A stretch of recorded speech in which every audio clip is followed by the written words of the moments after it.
Hare Krishna. So I'm discussing Srimad Bhagavatam, first canto, 8th chapter, 27 shloka. These are Queen from the Queen Kunti prayers, and um, I'm just sharing what I understood from what Srila Prabhupada, A.C. Bhaktivedanta Srila Prabhupada Ki Jai. So what Prabhupada has shared from this translation and purport, as well as a lecture that he gave on April 19th, 1973 in LA. So from these other sources I'll be discussing from.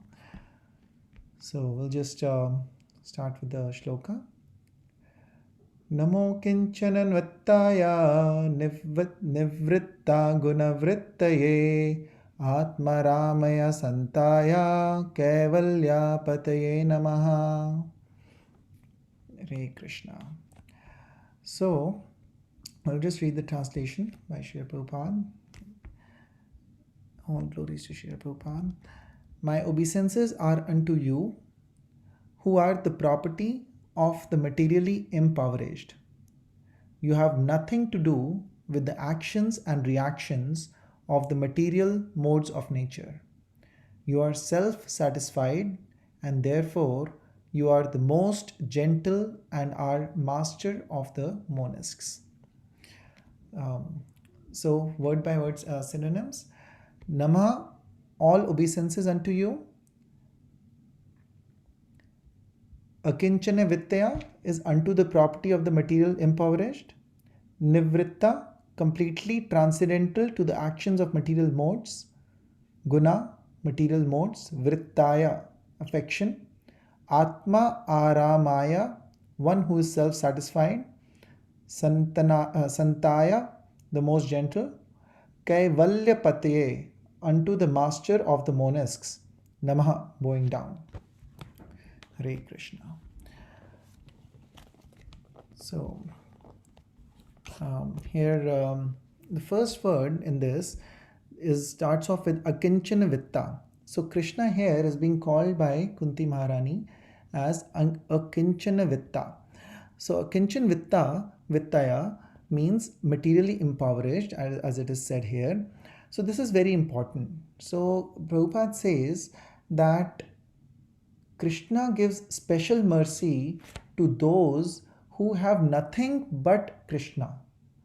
So the ones who are material impoverished, who have nothing, who do not have any material possessions, who are not attached to the material possessions, they are actually more, Krishna is more favorable to them. In this regards, it is not just that materially impoverished here doesn't mean necessarily that who do not have materially anything, but it means more as somebody who's not attached to the material things. So there may be externally somebody may have something materially, but if as long as the person is spiritually such advanced that they are not attached to that, then he is materially impoverished, right? Prabhupada actually mentions that, gives many examples when the devotees have actually nothing left materially, externally looking also, when they don't have much left with them, then Krishna gives them special favor and actually reciprocates to them. And in these prayers also we actually have read, I think the last shloka we may have discussed this also. It was similar thing is being continued from last shloka, and then previously Kunti Maharani also said in shloka that when she was talking about Devaki and how she got special favor of Lord Krishna even more than Mother Devaki, because she had nobody else to help her. So her only ashray, only one who she could be dependent upon is Krishna, and then Krishna took care of her and her children. So the few examples Prabhupada says that this is the first qualification of devotee, that is they only possess Krishna and nothing else. So he says that as long as we have a tinge of, even if we have the want, that I want something other than Krishna materially, till that time we'll have to keep accepting another body. Because Krishna gives us our free will and freedom, and with that freedom comes the freedom to choose that are we wanting just Krishna or are we wanting anything material. So if we want something material, Krishna is there sitting in our heart, right? So Krishna knows what our real want is, what are we really hankering for. So if we are hankering for something material, then Krishna is going to allow that. Krishna is saying, okay, the reason we are here in this material world is because we wanted to enjoy separate from Krishna.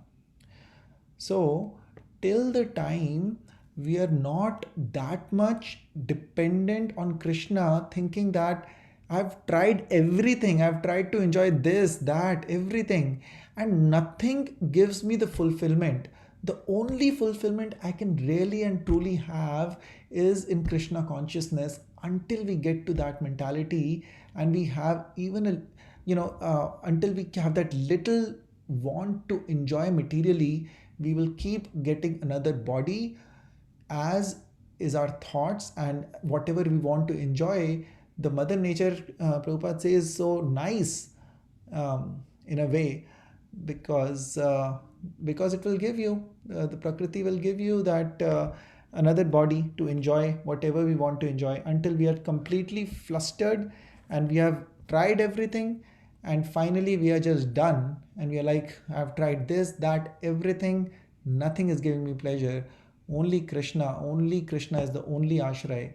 And once we are in that state, that's when we can go back to Godhead. So that is why it is said, a kinchana vitta is, that's why Krishna is sent here. A kinchana vitta means materially impoverished, when we don't have anything. So Prabhupada gives few examples that actually the propensity of us to enjoy also comes from Krishna, but Krishna is the supreme enjoyer, and whatever is there in this material world is his property, but at the same time we are same in the property as of Krishna, but in very little form. So we always use that example of ocean, how ocean, a drop from the ocean is also salty, has the same chemical nature as water from the ocean, but it is not the ocean itself, but it has a similar property. So similarly, any propensity we have is coming from Krishna, but when it comes to this material world, it becomes perverted. So anything that Krishna does is all blissful, whereas the negative things that if we do in this material world, they can be abominable. Like stealing. Example Prabhupada gives is stealing. Like, if this material world, if somebody is stealing, then that is not good. But in the spiritual world, when Krishna steals, that gives pleasure to Mother Yashoda and other devotees. So that is all blissful when Krishna does it. So similarly, another example is given, in this material world, it is very wrong and very, it is not socially acceptable to be dancing with somebody else's wife, dancing and enjoying with somebody else's wife. That's, very lowly thought. But in the spiritual world, it is the highest pleasure. Krishna and the gopis with the Parkiya Bhav is there. And Prabhupada gives that example that, that in Chaitanya Charitamrita, Chaitanya Mahaprabhu says that it is the most highest form of worship by the gopis, and the gopis' love is the highest when they go for Krishna, because they don't care about anything else but the pleasure of Krishna, and that is why they are there. So another thing that was mentioned is like Prahlad Maharaj, that nobody can really be, devotee is only happy when Krishna is happy, or to make Krishna happy is the only thought, and to make the other beings happy. So usually Prabhupada says that uh, in the example of Prahlad Maharaj, usually it is not socially acceptable, or nobody would like that their father is being killed in front of them, and they are not crying for help or trying to save him. But here in the transcendental world, when Krishna or Narsimhadev does that, then Prahlad Maharaj glorifies him. Prahlad Maharaj says that you killed Hiranyakashipu, and that actually is making all the sadhus and all the people of the world happy. And the example for that is given from Bhagavatam itself. There's another shloka in Bhagavatam where it is mentioned that even a sadhu typically doesn't like anybody getting killed, but if there is a scorpio or snake and that is killed, then even that sadhu is happy. That's something mentioned in Srimad Bhagavatam, that because it is otherwise dangerous. So similarly, Hiranyakashipu was very dangerous, and he was causing a lot of problem and anxiety for the devotees all over. So when he got killed, then Prahlad Maharaj actually glorified him. So this is another example that how Prabhupada is actually just pointing these different examples as to how when Krishna does something, it is transcendental. We can't just copy it. And in the material world, when people do it, it is actually can be completely opposite. So we should not try to one copy, and then secondly, we should try to understand that everything that Krishna does is transcendental. So Krishna says, Janma karma cha me divyam, evam yo veti tatvata, tyaktva devam punarjarman nayati mameti, so Arjuna. That one who understands the transcendental birth and pastimes of Lord Krishna actually doesn't have to take birth in this world again. So, so again, another place, then Prabhupada goes on to say that in Chaitanya Charitamrita, Chaitanya Mahaprabhu says, somebody who wants me and at the same time, he also wants material prosperity, he is a fool. Okay, so Chaitanya Mahaprabhu here is saying that anyone who's wanting Krishna himself or Chaitanya Mahaprabhu, but at the same time is not leaving the want of material desires, he's foolish. Because what happens is, then what Krishna does is, Krishna knows what we are thinking. He's sitting as Paramatma in our heart. So he knows what we want, and if somebody wants just material desires, then he's going to say, okay, you go and then take that material desire. Why should I get bound by you? Because Krishna is bound by his devotees' love. So he is not bound. He would not reciprocate. His reciprocation will be the way that you want him to reciprocate. So if you want material desires from Krishna, then okay, he'll give you those some material desires. However, if he really it's like if someone really cares about you, we have talked about a few examples like this in the past, then they may not obviously give you everything you want, right? We discussed the example of a kid goes to cigarette store, teenager. Then if that person, if the kid gives the owner of a store some money, the store owner will give him cigarettes. He doesn't care, right? But if he really cares, or if the kid goes to his father and asks for a cigarette, even if you give whatever money, he's going to say, no, I'm not going to give that to you. That's not good for you.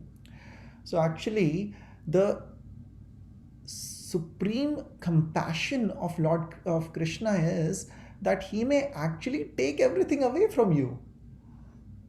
So there are two things here. First, we mentioned that sometimes at a lower level, the what we want is being fulfilled. That if we have material desires, and we have we want to enjoy in this material life, then we may just keep getting in this cycle of birth and death, and getting different bodies so we can enjoy our material desires. That is one thing. But if Krishna is really concerned about, really worried about, or not worried, I should say, if he is showing his special mercy on you, then he will actually take everything away. He'll take your material things that you want away. So Prabhupada says it's a very dangerous situation, and and he says there are lots of examples like that. So then he gives examples of like this, that like Yudhishthir Maharaj, right? So Yudhishthir Maharaj had so much, he was related to Lord Krishna. Lord Krishna, he was a devotee of true devotee of Lord Krishna, and always followed his instructions. And you know what happens? So much everything was taken away from him.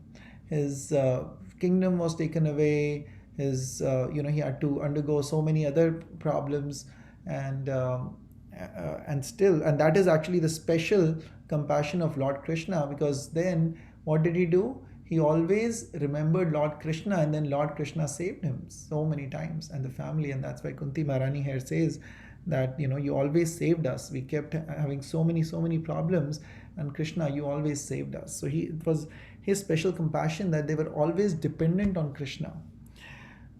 Similarly, then actually Prabhupada in this lecture also gave his own example, that he got initially when he got instruction at 25 years of age, Prabhupada, at that time he was told to by his Guru Maharaj Bhaktisiddhanta Saraswati Maharaj that he should distribute books and spread this message of Krishna consciousness. So but Prabhupada says that at that time he thought, okay, let me become a little rich man. Let me try to gain some material wealth, and from that wealth, what I will do is I will print books and I will spread Krishna consciousness.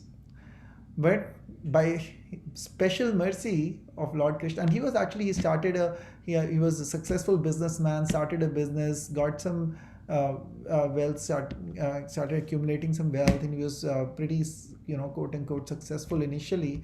But there was a time when everything was lost. It was fire or something, and everything was lost.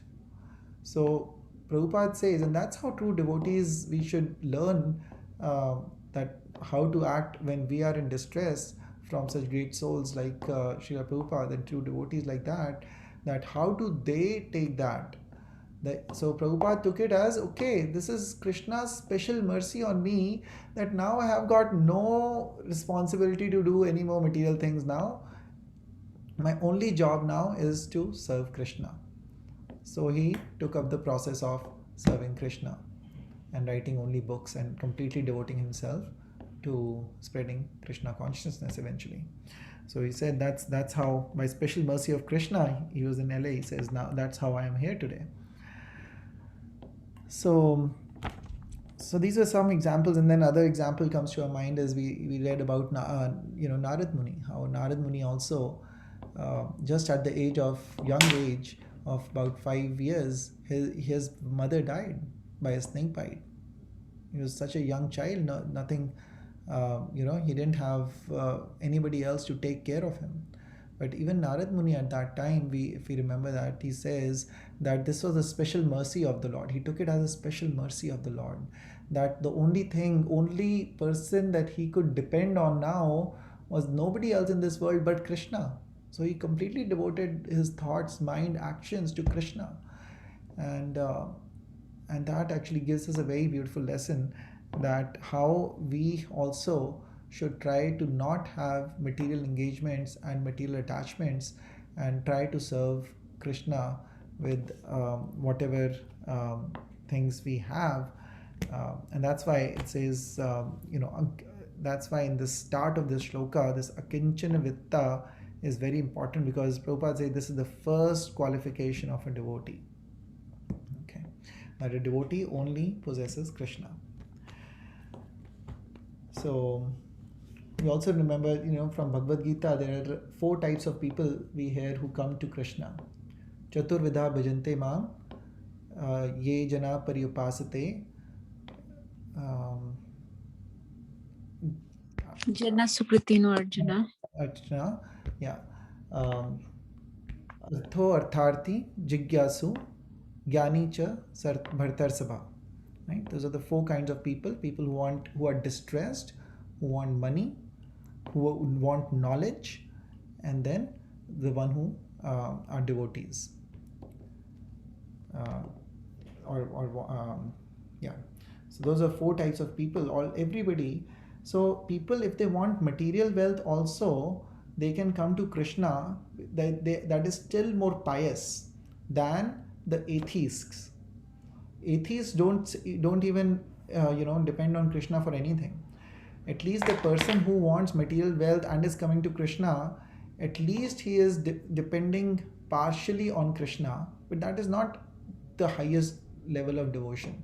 The highest level of devotion is akinchana vritta, that we do not want anything in this, everything material. That is okay, Krishna, if you have, that is we. And in this purport here, Prabhupada starts off by saying that one can't renounce anything, because everything, one should understand, is not ours. Renouncing means we are leaving something that is ours, but everything that is there is Krishna's. So where is the question of renouncing? So there is no question about renouncing. Everything is Krishna's. So we should be in that mode and think like that everything that I have is Krishna's. I am just an instrument. I am just taking care of this Krishna's possession.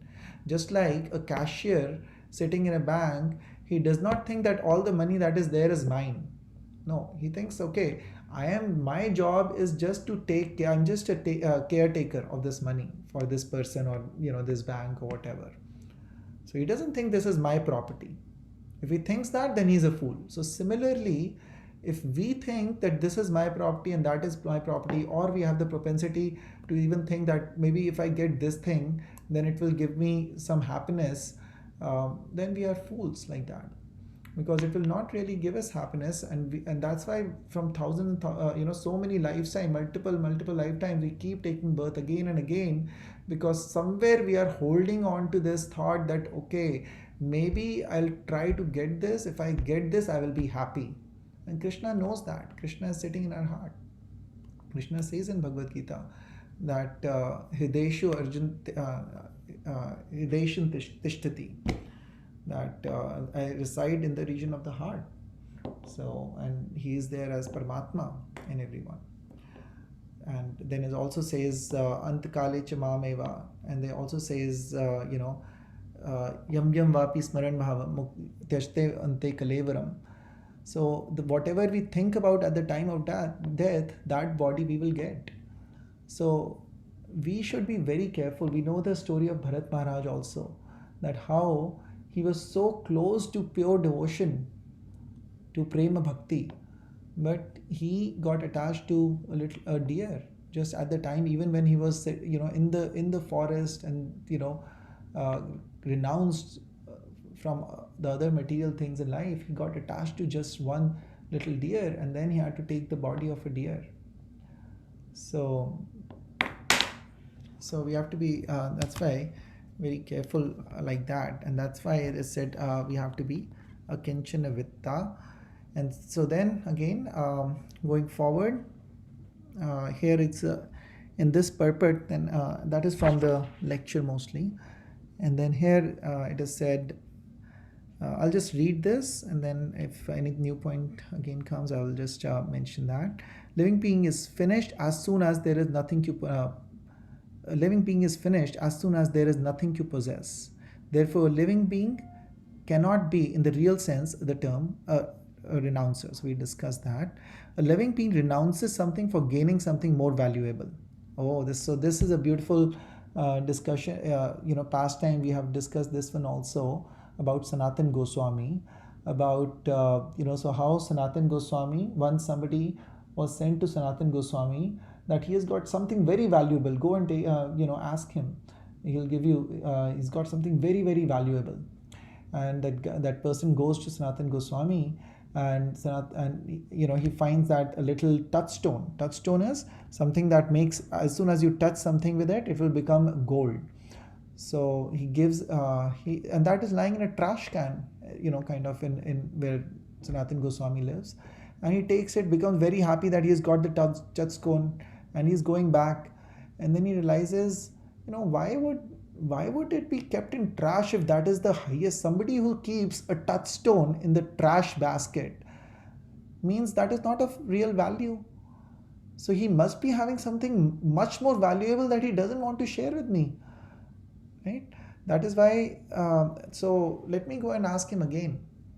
So he goes back, asks Sanatan Goswami that you have something more valuable than this. That's why this thing is kept in trash. So can you give me that? So Sanatan Goswami says, okay, you first throw that touchstone away in the Yamuna. Go and throw it away. So he does that. Okay, he's saying he'll give me something more valuable. Goes and throws the touchstone away.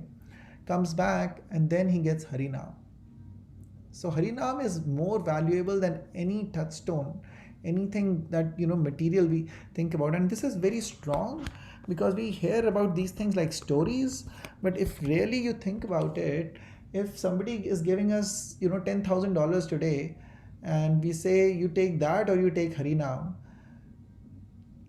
our propensity is that we'll say okay Harinam to hum kar lenge yaar ye abhi ye lete hai. But that is so wrong. That is where we fall down, and I'm talking about myself, nobody else. That if really given in that situation, what am I going to do? And that is why I know that I'm so fallen, but definitely I should try to get to this level of a kinchan with thee, and all of us should. What being said that we should not favor material possessions over Krishna. That is such a waste.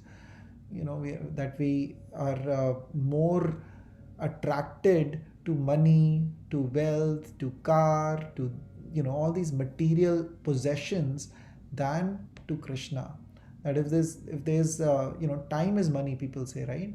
So out of 24 hours, we even those 2 hours that we are chanting, or hardly 2 hours we are chanting, and even that we do not do it sincerely.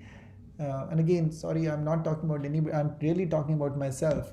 That if I can get in that bhav, that I can really sincerely chant the holy name, that this is more important than anything else, any material thing, any possessions, any money. If somebody gives me whatever amount, $50,000 for these 2 hours should be more important to me, because this is Krishna himself.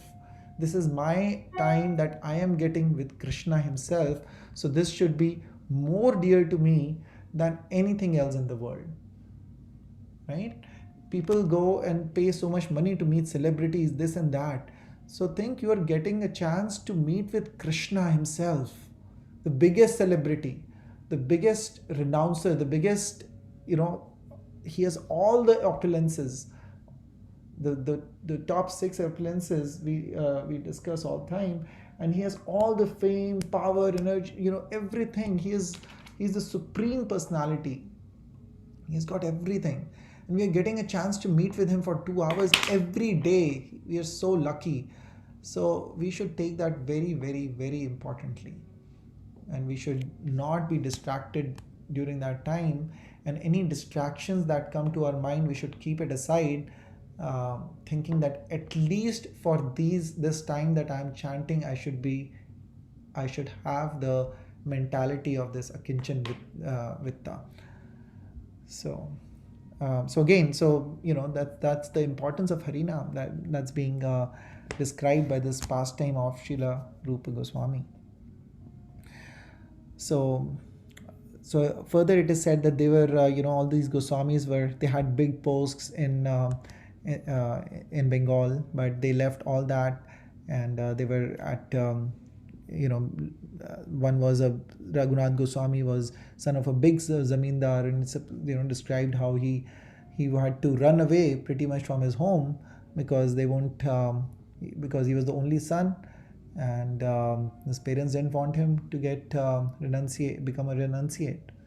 But they left everything to gain something superior to what they previously possessed. So they understood that this Harinam and the association of Chaitanya Mahaprabhu is more important than any wealth that they could get in this material world. So the devotees are generally without material prosperity, but they have very secret treasure house in the lotus feet of the Lord. And then this comes that story that we discussed. A kinchan means one who has nothing to give materially. Factually, a factual devotee or Mahatma does not give anything material to anyone because he has already left all material assets. He can, however, deliver the supreme asset, namely the personality of Godhead, because he is the only property of factual devotee. Um, so unless one is able to see everything as spiritual in relation with the Supreme Lord, one must always distinguish between spirit and matter. A spiritual master like Srila Sanatana Goswami, although personally able to see everything as spiritual, set this example for us only because we have no such spiritual vision. So it didn't matter to him. It was not that. So again, so an example for this is what is being told here is he had the touchstone. So we should not be, oh, he has touchstone. So how can he be a devotee? Because here is written that that material devotee doesn't have anything material. So how come he has the touchstone? Somebody can ask, right? That, why is he possessing the touchstone, or why did he have all this? So it is not that. It is that from that devotee standpoint, it was spiritual. Everything that you own or have, if we think about it as property of Krishna and we take care of it, just like we were saying, as caretaker, then it is okay. It is not that a devotee has to be without any material possessions at all. The thing is that the consciousness of the devotee should be such spiritual that he thinks that everything, this is not mine. Even though he has everything, he may have everything, it is not mine. We discussed that other pastime when during Chaitanya Leela, we discussed this pastime, that how somebody, I'm forgetting that somebody goes to this um, big palatial house and thinks, oh, how can this be a devotee? So somebody is taking one of the devotees, one of the Goswamis, I think. Is That's okay, but I think we get the gist that even very externally, if even it may look that somebody has a lot of wealth, it doesn't matter. The consciousness of that person matters, and if that person or the devotee has the consciousness that all this that is there, this is nothing but for Krishna and is to be used for the service of Krishna, then that is, the consciousness is most important. So advancement of material vision or material civilization is a great stumbling block for spiritual advancement. Such material advancement entangles the living being in the bondage of material body, followed by all sorts of material miseries. So if we get binded in the thoughts of the material advancements, then that is a problem. So those are the anarthas, and they are not wanted. So another example is given, like, somebody may have a physician. Example of physician was actually mentioned, that a physician treats somebody, but when they ask you, can you guarantee me that I will live, the physician, if he is true and he's really somebody who's honest, so he'll say that, I can try my best, but rest is in the hands of God, right? I can just give you the medicine, I can just do this, but I cannot write on I can't write my property away to you saying that you will definitely live, because anything can happen, right? It's really in God's hand.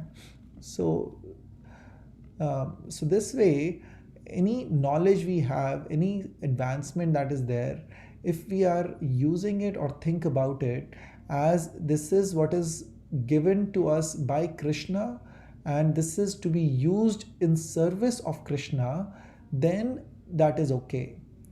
But if we think about it as my achievement, then that is a problem. Then that becomes an anartha. Right? In Bhagavad Gita, Krishna says again that ahankara vimud karta aham iti manyate. That prakrite kriyamanani gunakarmani sarvasha. So this is I think 3.3 in third chapter it is there, 3.13, I think, if I'm not wrong. 27. 27, thank you. So again, Krishna says there that if a person thinks that I am the doer, then he falls down. Ahankara Vimudatma, that one who's not very intelligent, he thinks that I am the doer. But if he really knows that Krishna is the doer who's actually getting things done, then that ahankar would not come. Then we will be away from that anartha. So, the devotee of the Lord are called akinchanas because they have practically no material assets. So they may have material assets, but practically they don't have any material assets, which means they think their only asset is Krishna. So when you are completely dependent on Krishna like that, and again another example that comes to mind is Draupadi that Prabhupada mentioned, like Draupadi initially she thought that her husbands will save her when she was in the court and the Shasin and Duryodhan were trying to disrobe her, and that time she initially thought that my husbands will save her. They could not. She thought that the other elders in the sabha will save her. They were not able to save her. She tried to hold on herself, but obviously the Shasan, she can't. That's a person who's very strong, so she can't overpower him with her power only. She tries to hold her sari with her teeth, everything she's trying to hold on, but she's not able to. But finally she gives completely to Krishna that I am akinchana vitta, I don't have any other source of protection. You are my only protector, Krishna, please save me. And then we all know how Krishna saved her. There was this whole pile of sari that was lying in the middle of the court, but he could not still disrobe her, and she got again transcendental mercy from Krishna. So he takes care of the Kinchana Vittas. So can you scroll down, Prabhuji, again? Hare Krishna. Can you scroll down further? The Supreme Personality of Godhead has no direct connection with material activities. All his acts and deeds which are exhibited even in the material world are spiritual and without affection of the modes of material nature. In the Bhagavad Gita, Lord says that all his acts, even his appearance, disappearance in and out of the world, are transcendental, and one who knows perfectly shall not take birth again in this material world. So this is again janma karma cha me divyam evam yoveti tatvata tyaktva devam punarjanmam na eti mam eti, so Arjuna. So we'll go back to Godhead. Krishna says that the material disease is due to hankering after and lording it over material nature. This hankering is due to an interaction of the three modes of material nature. And neither the Lord nor the devotees have attachment for such false enjoyment. Therefore, Lord and devotees are called Nivritta Gunavritti. The perfect Nivritta Gunavritti is the Supreme Lord because he never becomes attracted by the modes of material nature. Whereas the living beings have such a tendency. Some of them are entrapped by the illusionary attraction of material nature. So we know modes of material nature are very strong. But then again, in Bhagavad Gita, Krishna promises that, it's very difficult to overcome these modes of material nature. But those who follow my path, they were able to cross over this modes of material nature. So, mam eva prapadyante, mayam eva tarantite. So, because the Lord is the property of the devotees and the devotees are the property of the Lord reciprocally, the devotees are certainly transcendental to the modes of material nature. That is natural conclusion. Such unalloyed devotees are distinct from mixed devotees who approach the Lord for mitigation of miseries and poverty or because of inquisitiveness or speculation. So this is the four kinds of people. The unalloyed devotees and the Lord are transcendently attached to one another. For others, the Lord has nothing to reciprocate and therefore he is called Atma Rama, self-satisfied. So which means that Krishna himself doesn't need anybody. Krishna is called Atma Ram. He doesn't need anybody to feel happy, but he still reciprocates with his devotees. And he, we know how he has transcendental pastimes with his devotees. And then, in the end is the mention of the monists. Monists mean who think that they can merge with the Lord. So for those monists also, Krishna has the Brahma Jyoti, which is effulgence coming out of him. And those monists who are thinking always of that Brahma Jyoti, they will go and merge with the Brahma Jyoti, not with Krishna himself. But the people, those devotees who are thinking about Krishna himself, they are actually able to take part in the transcendental pastimes of Lord Krishna. So, Hare Krishna. That's all I had to share. I think it's 8 o'clock also.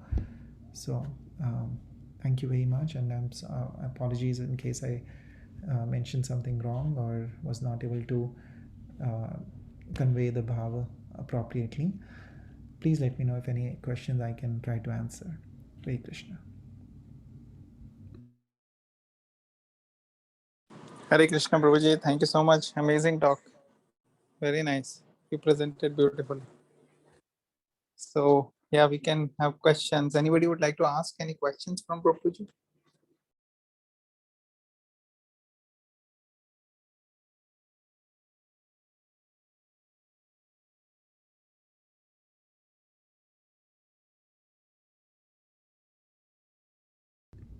Hare Krishna. Thank you, Prabhuji.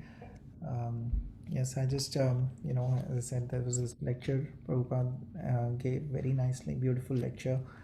And thank you for giving me this service so I could hear that and listen to that and learn more. Thank you. Prabhuji, you presented so nicely, and we have to